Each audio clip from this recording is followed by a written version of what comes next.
यानंतर एक breaking news समोर येते। संभाजीनगरमध्ये टोल नाक्यावरून मनसे आक्रमक झालेली आहेत। संभाजीनगरच्या हातनूर टोल नाक्यावर मनसेनं आंदोलन केलं आहे। तिकडची दृश्य आपल्याकडे येत आहेत। तर टोल प्लाझा बंद करण्याची मागणी मनसेनं केली आहे। संभाजीनगरमध्ये टोल नाक्यावरून मनसे आक्रमक झाली आहे। मोठ्या संख्येनं मनसैनिक या ठिकाणी रस्त्यावर उतरलेत आणि हातनूर टोल नाक्यावरील टोल नाका बंद करा असं या ठिकाणी मागणी केली जाते। टोल नाक्यावर इथं मनसेचं हे आंदोलन सुरू आहे। टोल प्लाझा बंद करण्याची मागणी मनसे कार्यकर्त्यांची।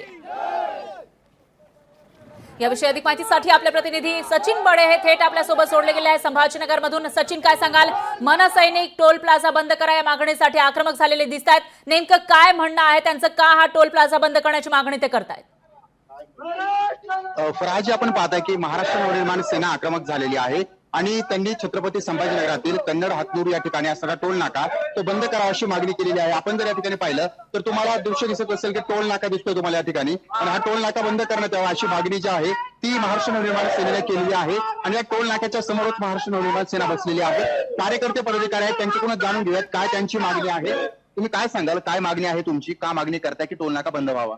सर, हा टोल अवैध आहे, नियमात नाहीये असे नितीन गडकरी साहेबांना 2022 मध्ये घोषणा केलेली होती का जे 60 किलोमीटर आज जे टोल येतील ते 3 महिन्याच्या आत बंद करण्यात येतील आणि स्थानिक नागरिकांना आधार कार्डवर पास देण्यात येईल साहेब, अशी घोषणा लोकसभेमध्ये केलेली होती। आता आम्ही 18/7/2024 ला प्रशासनासह सगळ्याला निवेदन दिलेलं होतं का हा टोल नियमात नाहीये। ह्या टोलच्या माध्यमातून जी तालुक्याची लुटमार होती, जे टोल वसूल केला जातोय ते कुठेतरी बंद झाला पाहिजे। हा टोल अवैध टोल तातडीने बंद करा, नाहीतर आम्ही मनसे स्टाईल मध्ये 5 ऑगस्ट रोजी हा टोल बंद करू असं आम्ही अल्टिमेट दिलेलं होतं। परंतु अशी कुठलीही कारवाई शासनाकडून येण्यास आणि टोल मॅनेजरांच्याकडून झालेली नाही, कंपनीकडून। तुमची काय भूमिका आहे मग आता येण्यास जे सरकार आहे आता त्यांचं काय केंद्राच्या निगडीतलं हे सगळं।